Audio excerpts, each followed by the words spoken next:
views and opinions expressed in this program are those of the participants and do not necessarily reflect the views of BronxNet or the program underwriters.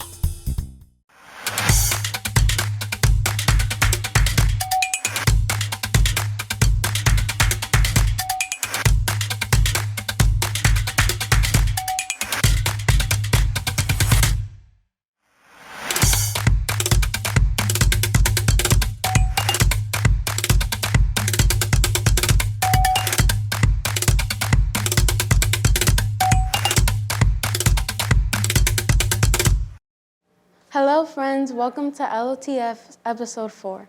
Today we have two amazing interviews with two very successful women, landscape architect Janice Parker and psychotherapist Lorena Amador. Don't go anywhere.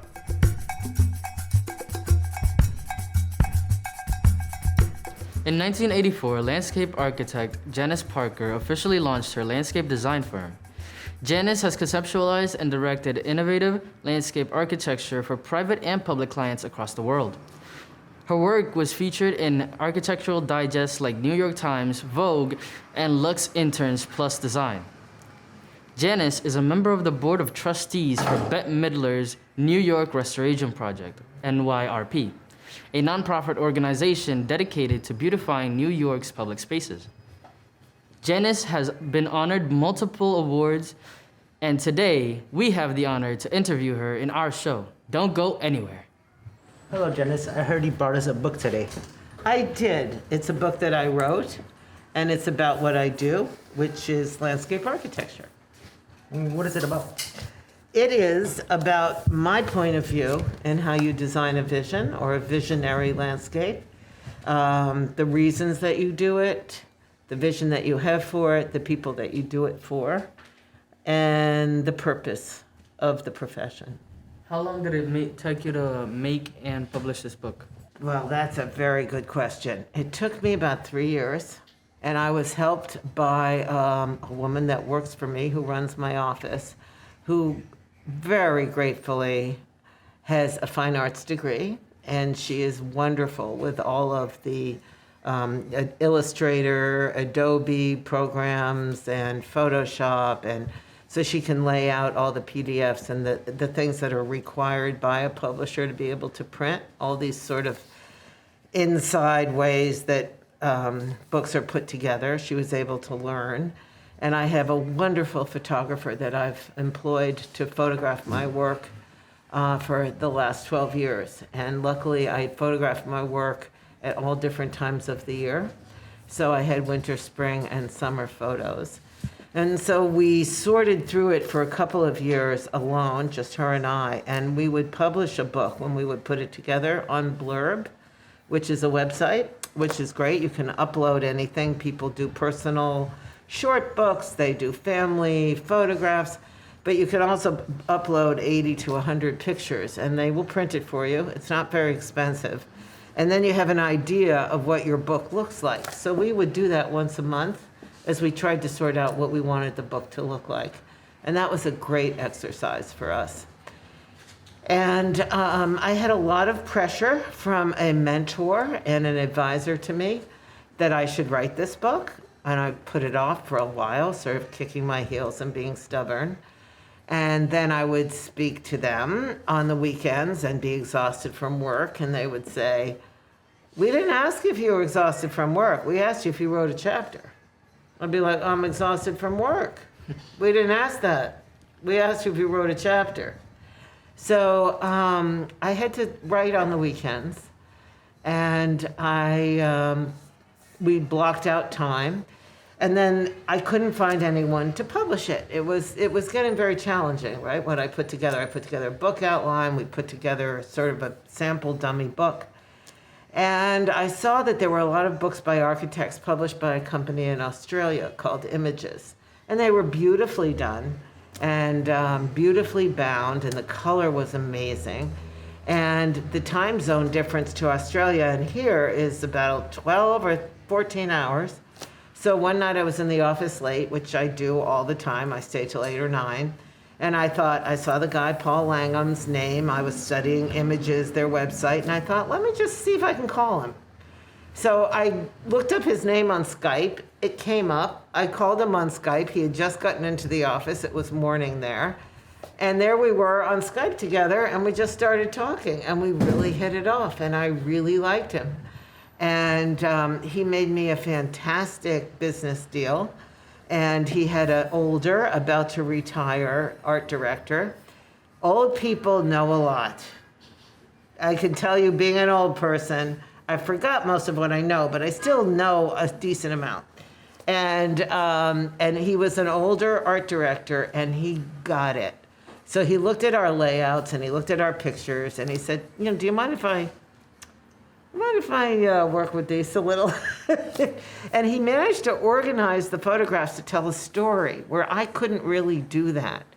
And one of the most beautiful things about working on teams with people is when their talents, everybody's got different talents. And when you start to interact with people in this sort of, even on Zoom, a long distance way with a lot of respect for each other and give each other a lot of time to work through things, it's really a beautiful experience.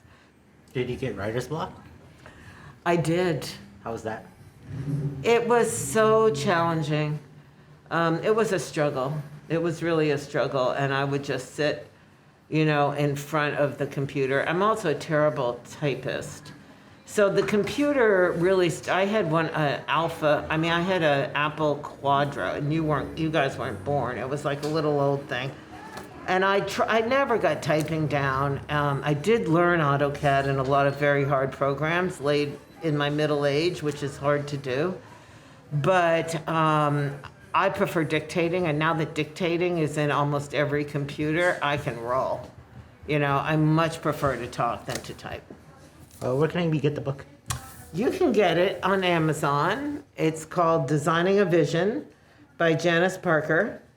And it's also available to read about the book and see more about it on my website, which is janiceparker.com. Thank you so much for being here. My pleasure.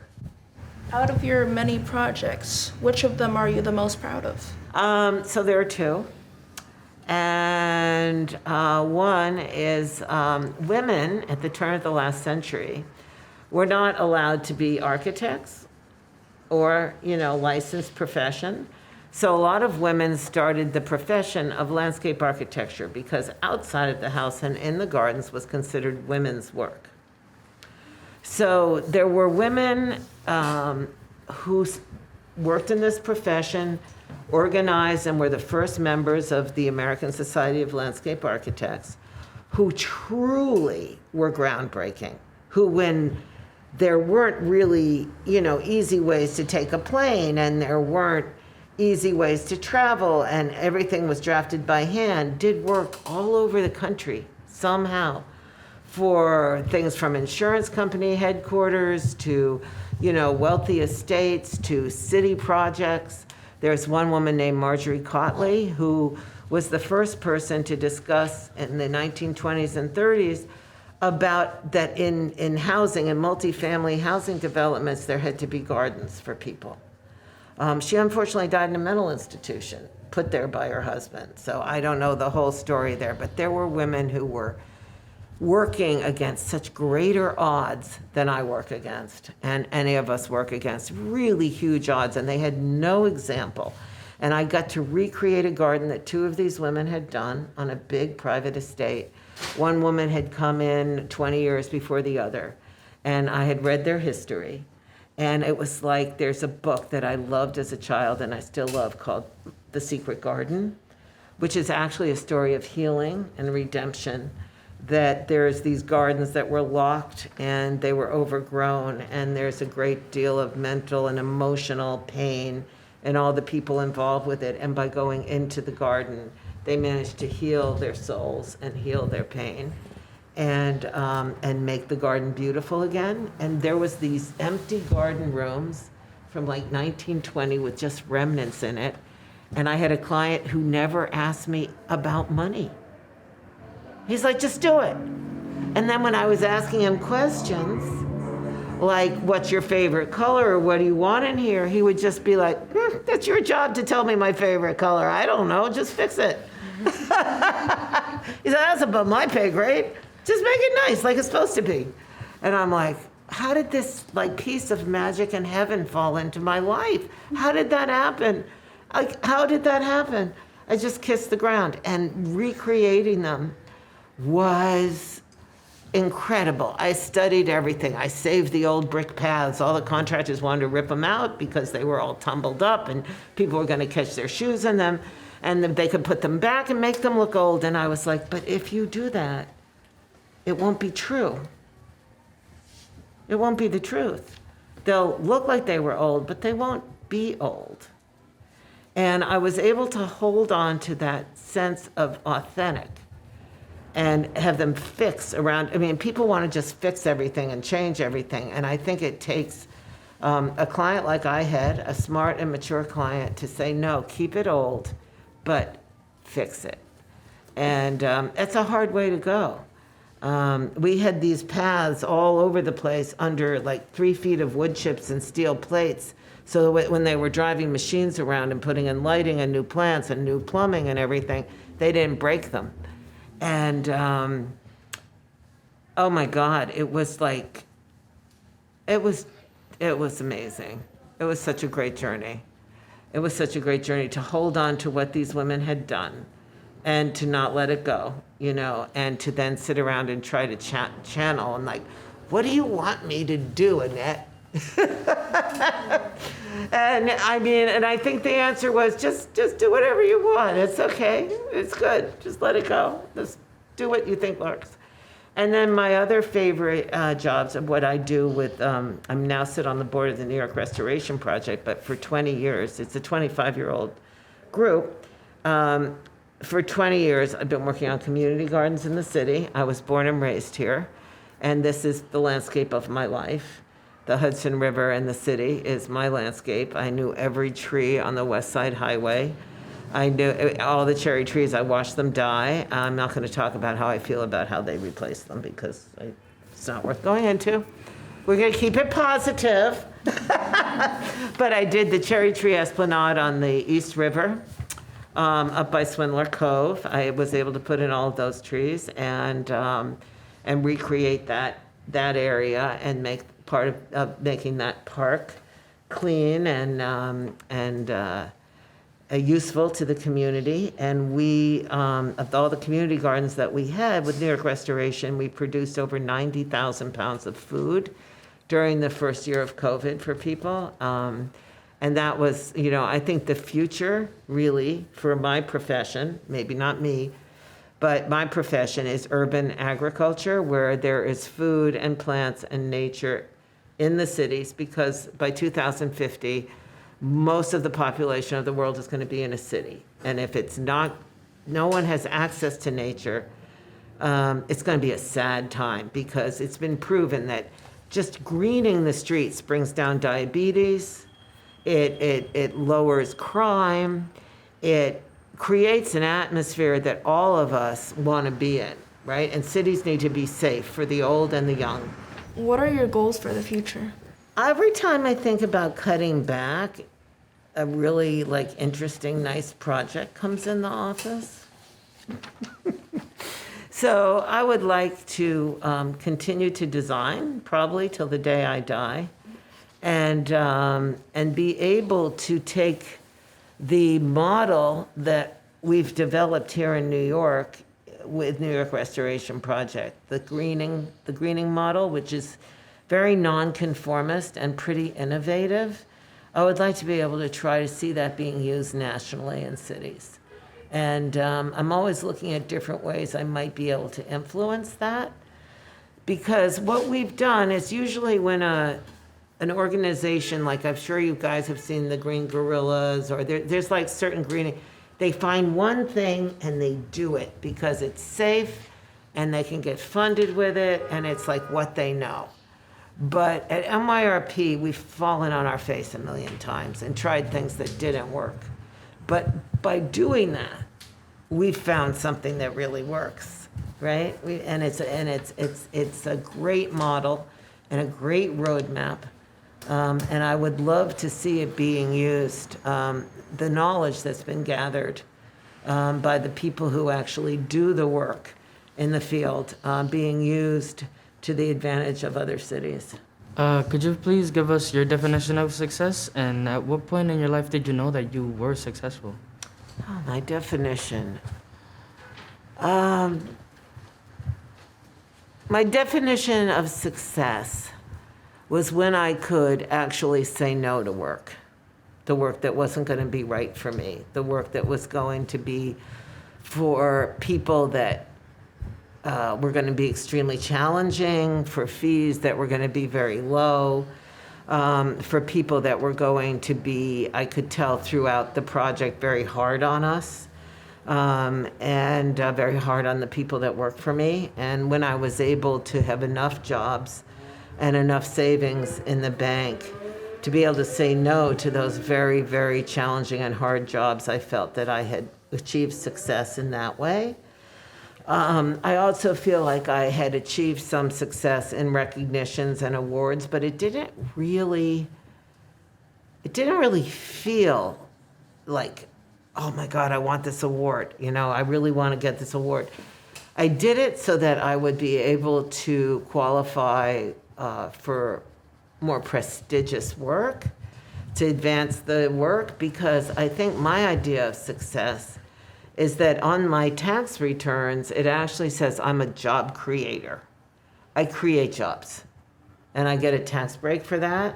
Not that that's what I'm after, but it doesn't hurt, but I'm good with paying my government money. I'm very much a patriot, but the idea that I'm a job creator, the idea that I see guys on job sites, all different vendors, because we work on so many job sites. So I see plumbers and electricians and framers and painters and stonemasons and excavators and horticulturists, and I've seen them for 30 years. Right? And I've created projects that they've been employed on, and we're friends, and we talk, and I see pictures of their kids are grown up, and they own homes, and they're happy, and they like their jobs and their work. And for the people in my own office that I can develop, so a couple of people have come to me right out of school, and they're going to be superstars, and that is a great feeling. That is an incredible feeling. It's a beautiful feeling to know that you have been able to give people the opportunity to carve out their own independence in a creative way, that they can learn to be creative, to make beauty, and it changes their life, and they're able to do it then for other people. It's very, very satisfying. And the first time I realized that had happened, I felt a whole lot better in general. What advice would you give to someone who wants to be a landscape artist? Oh, I think you gotta, sounds silly, but you gotta hug some trees, you gotta rub some trees, you gotta go out and, look at nature. I feel like nature will tell you everything you want to know if you listen to her. It's very obvious when you go out in the park. You've got the gorgeous botanical gardens here. You can take a good look at a plant that looks like it's suffering or it looks like it's doing well, and it's going to show you why if you're quiet and you listen. Trees will talk to you. I'm not saying it's like a drug-induced hallucination. There is a lot of information that doesn't come through words. And there is a lot of information in nature that is not verbal, and it's not in a book. When people tell me they don't believe in magic, I'm like, have you experienced weather lately? Weather is magic. Nobody can control it. Nobody can predict it. Suddenly this happens, that happens. It's cold, it's hot, the rain comes. You're living in magic, right? That you see it, you feel it, but you can't do anything about it. And it can change everything. And it can make, when it's a sunny day, you feel fantastic and like on the top of the world. So, I think that recognizing the power of nature and paying attention to it with a lot of respect, you can go through the books and you can go to the classes. They're fun, they're interesting, they're not really challenging if you have a feel in your heart for nature and the plants.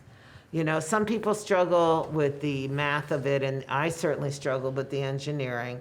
But, you know, like we were talking about the other night, we're meant to do hard things. We are meant to do hard things. I failed that exam so many times, but I was like, this is hard, but I'm gonna do it somehow, you know, somehow I'm gonna do it. And then once you do that part, you don't have to use it every day in your job. You can make sure, landscape architecture is such a big field, you can make sure you work in an area of it that really suits you, because there's so many different things you can do in it, from working with the Parks Department and working with horticulture and working in horticultural therapy, doing public parks, doing private estates.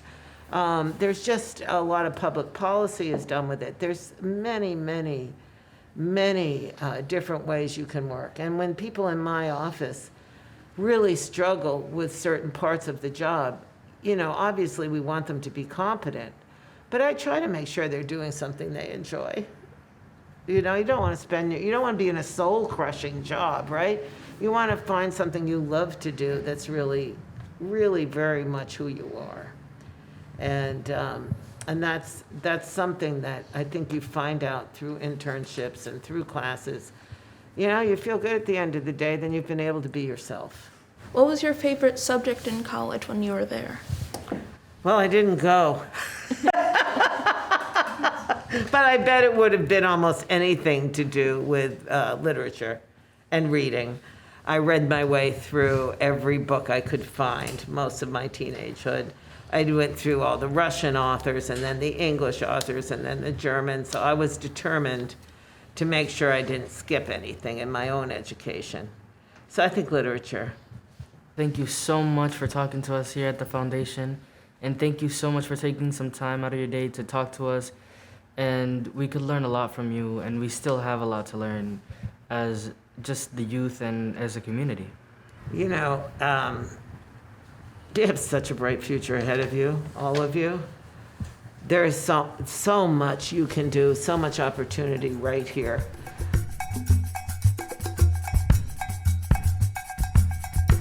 Today we have some facts about waste that you should know about. Number 1, Americans are the world's #1 trash-producing nation. Americans produce 30% of the world's waste, even though it has only 5% of the world's population. Number 2, the U.S. burns 10,000 gallons of gasoline per second. Number 3, the Great Pacific Garbage Patch is a collection of trash and waste. It's twice the size of continental America. The patch contains 100 million tons of garbage stretching from the west coast of North America to Japan along the Pacific Ocean. Number 4, the U.S. highway is full of garbage. If you walk a mile along an average U.S. highway, you'll see, on average, about 1,557 pieces of litter. Number 5, Americans throw away 25 trillion styrofoam cups every year. Number 6, the amount of wood and paper we throw away every year could heat 50 million homes for 20 years. And number 7, Americans throw away 2.5 million plastic bottles per hour.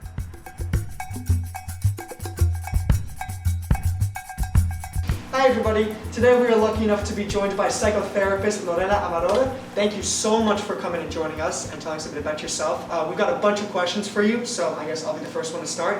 Where are you from and where did you study psychotherapy? Okay, thank you so much for the invitation. And I am from Honduras, Central America, and I studied mental health counseling in Naya College in the city. Wonderful. How old were you when you discovered psychotherapy, and why did you dedicate your life to it? Okay, I discovered it many years ago when I was really in denial because a lot of people were coming to me just to seek advice, but I didn't want to hear the problems. But suddenly, there was a moment when I was working with families in need during a Head Start program. I saw the need in our community, and then I decided to go for this major. How's the day in your life, and is there something you would like to change from your schedule? Yes.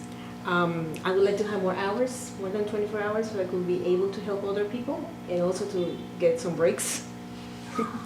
What do you need to know before your first session with a psychotherapist? Yes, very important questions, because it's important to know that before you're going to seek a therapist, first of all, you need to remember that it's very important to click with that person, right? So it's like having a friend, kind of.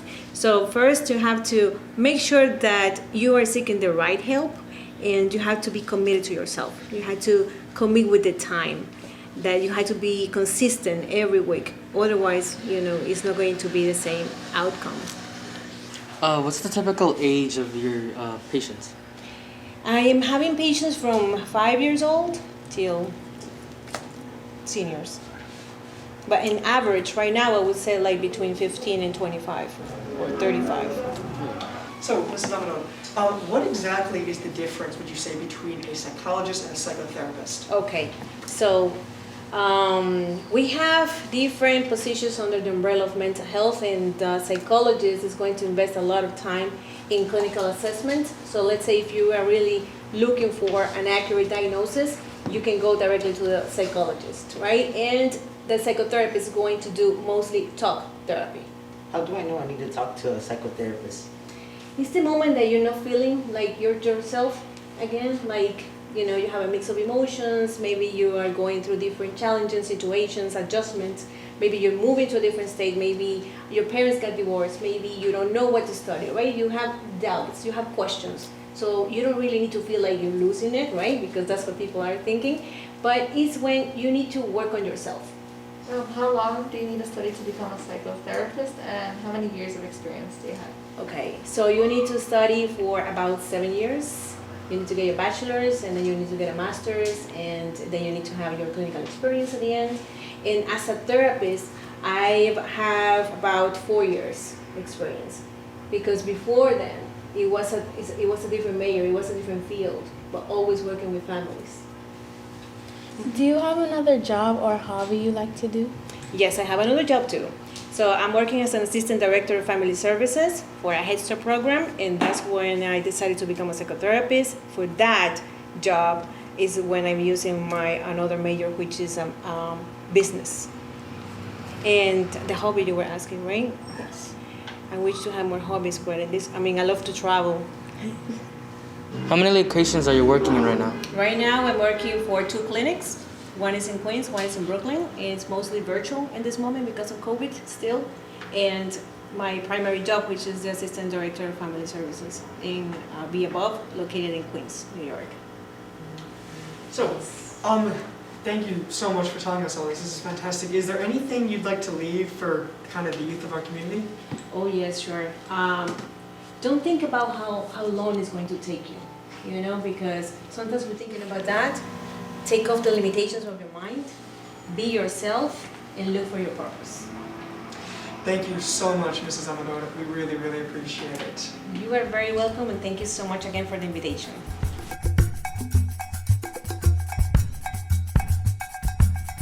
Thank you so much for joining us today. And don't forget to follow us on IG at niñodelacaridad.com. See you next time.